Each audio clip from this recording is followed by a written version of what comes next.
Hello, Brobs. We're back with The Making of a Vampire, Paracelsus, Rabbi Loew, Saint Germain, Dracula by Alexander Şendrea. And we're now moving on to chapter 4. 4. The mysterious Count of Saint Germain, who I've never heard of it up to this point. We shall see. After the destruction of the golem in Prague, the vampire flew back to his country of origin, Transylvania. I'm starting to believe that this is almost like a historical novel, even though it purports to be tales. So I guess you could consider it folklore at this point. He stopped for a while in the castle of Sigev. Come on. Let me look that up. All right, I'm going to botch it regardless, but it's something like Sech. On the southern side of the Slovakian Little Carpathians, I guess I should say. He stopped for a while in the castle of Szesz in the town of Nitra, Slovakia, on the southern side of the Slovakian Little Carpathians. Too weak to act for himself, the vampire entered the body of the young and knavish Countess Elizabeth Bathory. That's Bathory, but just added an I on it for some reason. Maybe that's a mistake. Don't know. Erzsé for her friends. At that time, Erzsé was the wife of the old Hungarian general Ferenc Nadasdy, libertine by inclination and libidinous by aptitudes. Erzsé was easily convinced by the vampire that drinking fresh blood and bathing in florid blood would preserve her youth and grace. In fact, half of the blood used by Erzsé went directly to the vampire and appeased his thirst. Now, I don't know much about the history of Vlad the Impaler or Bathory, but this is sounding like folklore. More than 50 plump girls from the countryside were captured and by the Countess rogues and were brought into the sinister caves of her castle. There her henchmen hung the girls on iron nails, heads down, and drained off the blood from their bodies. Each body filled a big jar, and with each jar she drank. The Countess looked younger indeed, but her delusive youthful countenance was mainly due to the vampire who took residence in her body. For a while she succeeded in luring into her alcove many young and strong men of Nitra and the surrounding region, but the large number of missing girls eventually alerted the burgomaster, which I assume is the Burgermeister. When he and his counselors searched the castle, their hair stood on end as they found many horribly dried bodies of girls hanging from nails in the waving lights of the torches within the dungeons. The Countess was arraigned and put on trial in 1671, together with all her irresponsible lackeys who caught and killed the girls. Her henchmen were all beheaded, but Erzsé escaped execution thanks to the intervention of her husband. General Nadasdy, the old man, still loved her and appealed to the emperor to grant her a pardon.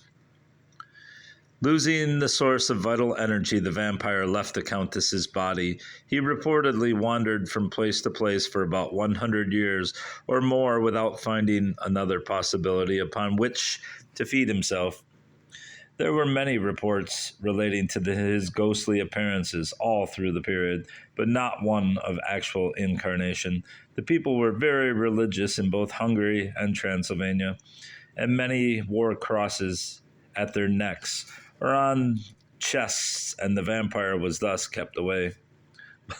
That's all it took. His next adventure was noted by Charles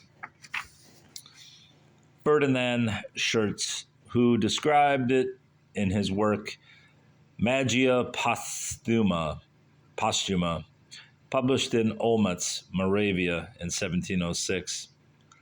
According to Schertz, the vampire became active several times at the beginning of the 18th century. One of his apparitions occurred in the village of Blau. I'm going to guess it's Blau and not Blow, not too far from Prague, near the town of Kadaň, Bohemia. The relatively small distance between Blau and Prague suggests that the demon tried to come near the place he already knew, the ghetto, where he felt fine. This time the vampire incarnated himself in a herdsman who did some mischief among the countrywomen, involving and suction of blood. Eventually the herdsman died for some unknown reason, and the inhabitants of Blau fixed his corpse in the ground with a stake driven through it.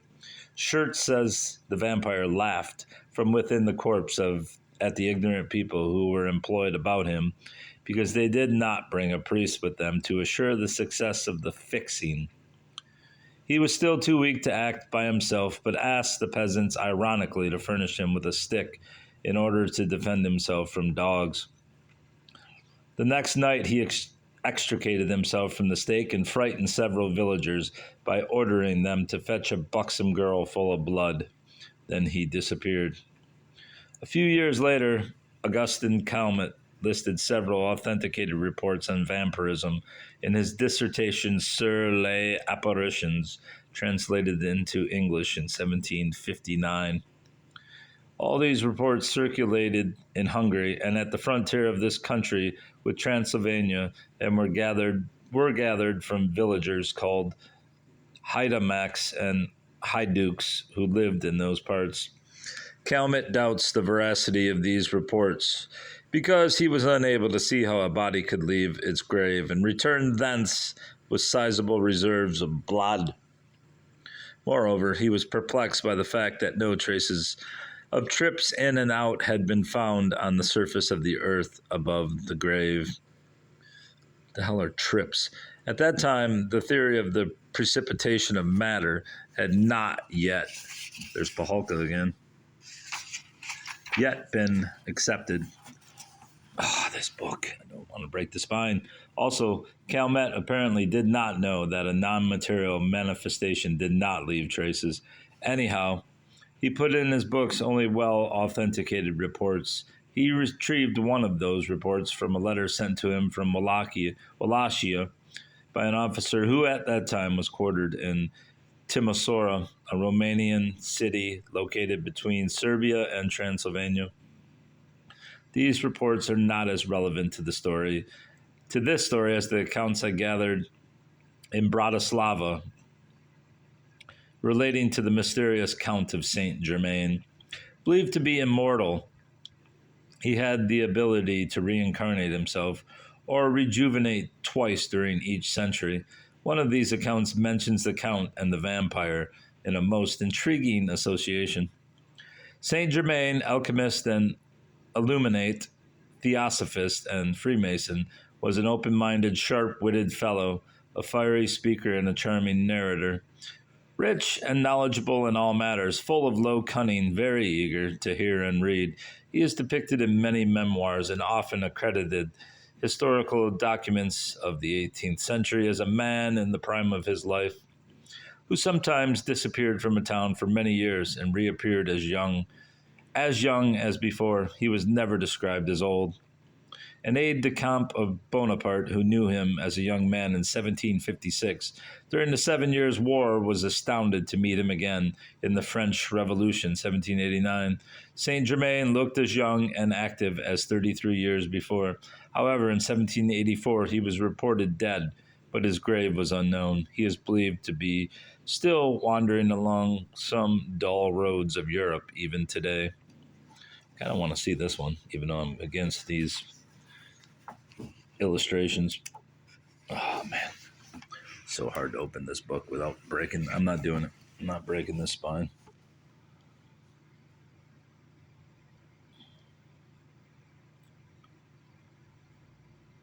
He probably was the son of a Portuguese Jew, Isaac the Boss-eyed, who settled in Bordeaux, France, sometime at the beginning of the 18th century. Isaac allegedly had sexual intercourse with a she-salamander, one of those imperfect creatures who live eternally in flames. The child issued from that unholy union inherited supernatural forces from his mother and some deficiencies from the father. As a young man, he was well behaved, but became a man of loose morals, even though it says lose. When he was 16 years of age, a Spanish sailing boat escaped from the Battle at Messina and drifted into the port of Bordeaux. The mariners were former prisoners of Admiral Byng and carried with them much gold and silver in the shape of various cult objects such as chalices and crosses mounted with precious stones, candelabra and candlesticks of considerable artistic and historical value, all stolen from Messina. Isaac the Bosside bought many of these objects for less than half the market price and sold them afterwards with a substantial profit. He put his gold coins in a vault under his house. One evening, when Isaac was out, the son decided to inherit his father's wealth somehow sooner and left for Paris, taking with him a large amount of that gold. Once in Paris, he assumed the name of a French count, Claude Louis de Saint-Germain, a Jesuit who was minister of war in Denmark at one time. Since then, the real Count of Saint Germain has been often confounded with the adventurer. To differentiate one from the other, the adventurer is usually referred to only as Saint Germain. Without a baptismal name. In fact, he was never baptized. Is it Saint-Germain? Saint-Germain had the fortune to be noticed by the libertine Madame de Pompadour, who delighted for a while with his explosive piston-like dynamism. Then she sent him to school, introduced him to Freemasons, and eventually brought him to the court of Louis XV, her official lover. Using wisely his money and intelligence, the young man captured the affection of the king, who overlooked his obscure origin. At Versailles, Saint-Germain appeared as an elegant youngster with lean, wax-colored features ringed either side by stiff silver curls, dusted with azure powder and perfumed with the best musk oil, the latest fashion for gentlemen at that time in France. He wore enormous diamond... Oh, there's the witch, Paholka. Rings on each of his fingers and flashing crimson rubies on his shoe buckles. At his throat, he usually wore a golden brooch of opals and sapphires. His fashionable clothes were always perfectly cut, so as to set off his shapely body. There was a permanent, dubious smile on his lips that people supposed to be ageless. He could not conceal his Semitic features, and confessed with candor that he was the eternal wandering Jew, who scoffed at Jesus Christ on the Calvary and was cursed to wander forever. At the court of Louis XV, divided between the king's libertinism and the queen's devotion, a man like Saint Germain could only be accepted by the king's party, but even there he had difficulties with some daring and dandified mousquetaires. Is that musketeers? All during this time, however, he managed to maintain the best relations with many influential courtiers of the king and continued on the most familiar footing with Madame de Pompadour, the king's lover, and Marshal de Belleisle, the king's secretary of war. The queen, Maria Leczeschniska, an ardent Catholic, and the Duke of Choiseul, the prime minister, tried many times to ridicule him and make him leave the court, but Louis XV declared seriously that he would not tolerate any mockery of his protege. Madame de Pompadour remained always his most important and powerful protector. Under her supervision, Saint Germain invested much of his money in good businesses and doubled his wealth. He fucked with profit. What? He fucked with profit. He fucked with profit many young ladies and old dames at the court, and was an effective supporter of several libertine and humanist trends in French arts and literature. He founded the sect of the Edomites, in which, according to his biographer Barruel, the two sexes lived in promiscuous concubinage and disregarded all the rules of the church. Together with Martinez Pasqualis, another Portuguese Jew, he organized several secret revolutionary groups under the nominal authority of the Grand Master of the Grand Orient, at that time the Duke of Orleans, Philippe Égalité. He thus became one of the most influential promoters of the French Revolution.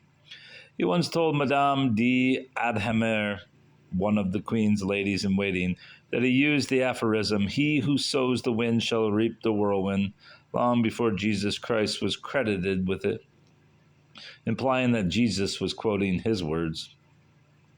To the writer Franz Grafer, he told how he taught Tacitus his style and how he had offered to save Jan Hus, the Czech reformer, before he was burnt in 1415, but was refused. He introduced Shakespeare, he said further, to Queen Elizabeth, and the playwright thanked him gratefully for this favor. In 1775, St. Germain had a scholarly discussion with the Reverend Bexon relating to Jesus Christ's crucifixion. After that discussion, they both agreed that Jesus had been followed by the higher Jewish priests only after the raising of Lazarus. The higher priests were not angry merely because of the raising itself, but because it had been done publicly. The Jewish prophets had performed similar miracles before Jesus' birth, but in private and only among the elite. Jesus accomplished the miracles without regard to social class. The priests had therefore considered Jesus guilty of betrayal of their rights by carrying them out openly. They decided to kill him. Then St. Germain told Bexon the following astonishing story. "And I warned him when I was with him that he was in great danger because of those miracles, but he didn't listen to me. Later on, when he was on his way on the Calvary, I reminded him about my warning, but he again ignored me and didn't listen to what I was saying. 'Go on then,' I said to him, 'and quickly, to receive what thou have earned.' He replied, 'I go, but thou shalt wait till I return. This is why I must incarnate again and am doomed to wander until his second coming. What shall I do if he forgets to come again?" St. Germain ended his speech with a sigh. In a conversation with the Marshal de Belle-Isle, St. Germain confessed his age, 1765 years. "When I realized that Jesus meant what he said to me," St. Germain told the Marshal, "I reputed several times, converted to Christianity, and for many centuries up to 1700, I led an ascetic life. All was in vain. Even now I don't eat meat and never get drunk. In vain. I sought death in wars, threw myself in fire, tried to drown, I'm guessing it's drown in the ocean, all in vain." He was said to have intercourse with ghosts and supernatural beings who appeared at his call and helped him to reincarnate. He lived by virtue of some charm indeed, inherited perhaps from his last mother, the salamander, for he was never known to eat in public, acknowledge illness, or fatigue, or grow perceptibly older in looks. In 1762, he went to St. Petersburg, Russia, to help the daughter of his old friend, Princess von Anhalt-Zerbst, to mount the throne of Russia. That daughter was Catherine, the wife of the Tsar Peter III. Count Gregory Orloff, Catherine's lover, strangled the Tsar in his bed while sleeping, at Catherine's signal and under St. Germain's close supervision. Thus the young widow became Tsarina of all Russia, the famed imperial whore known as Catherine II. After his main mission in St. Petersburg had been accomplished, St. Germain remained there a few more months and founded several Masonic lodges before leaving for Paris. In 1764, the Marquess de Pompadour, his main protector, died. He preferred to leave Paris rather than confront his detractors and traveled a lot in Europe and Asia. He adopted an old custom of his co-religionists and changed his name and allegiance with each country he stayed in for a time. He thus was the Comte Bellemare at Venice, Chevalier Weldon at Milan and Leipzig, Count of Zarogi at Schwalbach, Germany, Marquis of Montferrat at London. In 1769, he met with his old friend, Count Orloff, at Livorno, then Leghorn, Italy, and put on for the occasion a uniform of a Russian general. He thus became Soltykov. Because of this substitution, some 30 years later, a field marshal, Soltykov, bailiff of the Russian Order of Malta, was said to be none other than the mysterious Count Saint Germain.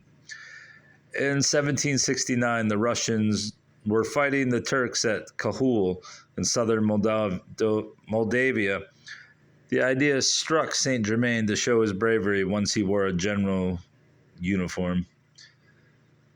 He set out for Moldavia but stopped in Transylvania.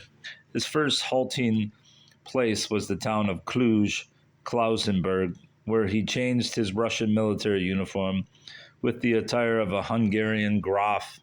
He was now the son of Prince Rákóczi of Transylvania, and to prove his origin, made a sizable donation to the commander of the citadel of Cluj. The commander offered a reception in his honor and sent a message to Alba Iulia, the capital, informing the Diet Parliament of the return to his fatherland of the dearest son of the country, the young Prince Rákóczi. From Cluj, Saint Germain went to Alba Iulia, skillfully dressed in his new Hungarian attire. The town seemed to him small, gray, and dull. The Hungarian nobility, not too numerous in those days, employed itself in activities of little interest to Saint Germain, such as hunting bears, clashing with the Saxon barons, and voting laws against Romanians. Accustomed as he was to the sumptuous royal balls and soirees offered by Louis XV at the huge palace of Versailles, there's Judo Loew, under thousands of lights reflected in gorgeous crystal mirrors from silver candelabra and gilded candlesticks, Saint Germain felt bored at Alba Iulia. One day he heard the story of a vampire who was lurking about those places in search of blood. He learned that a vampire's victim loses all human qualities and turns into something that is more ghostly than human. Gee, Saint Germain said to himself, perhaps here is a chance to put an end to my eternal waiting and boring life. Vainly have I sought death in battle, fire, flood, and tempest. Why not try once more with this vampire? He went home, and at midnight, when his host and everybody else slept, he invoked his familiar ghost, but no ghost which answered his call that night could help him.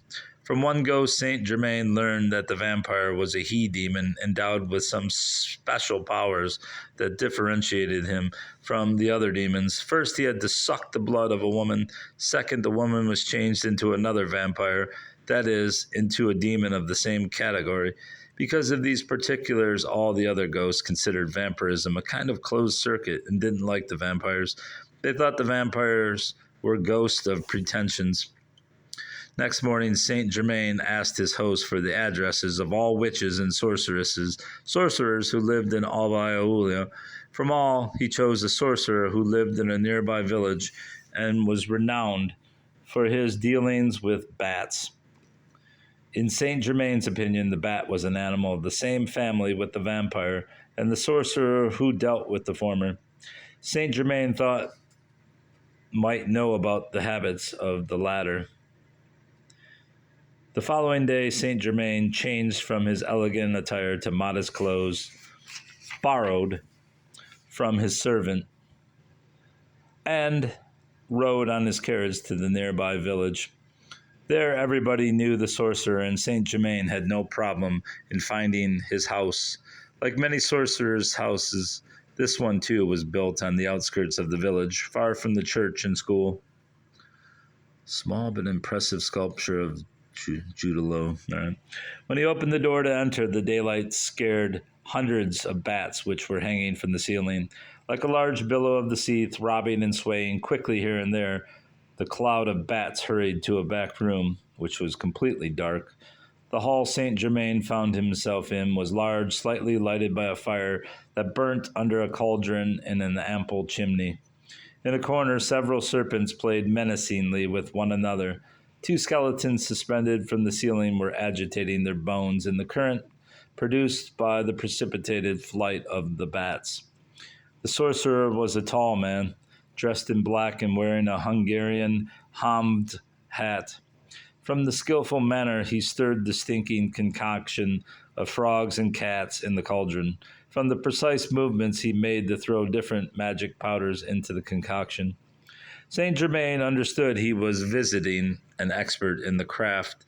The sorcerer, whose name was Inces, looked at his visitor with a stare of astonishment because he understood immediately that the being who entered his premises was endowed with supernatural powers. He didn't know how intense those powers were, but he instantly gave him the highest token of reverence he could pay to a visitor of distinction. He took the cauldron off the fire, grabbed a large wax candle from the shelf, lighted it, put it on a huge oak table which laid empty in the middle of the hall, and invited his guests to take a seat. "What is your problem, Master Inces?" asked carefully. "I would like to speak to the vampire." "A vampire? Who inhabits this country?" And I will stop there, not as a cliffhanger, but as the middle point of this chapter, since I'm not going to be able to finish it in 6 minutes, being that there's 13 or 14 more pages to go. So I will stop there, bruv.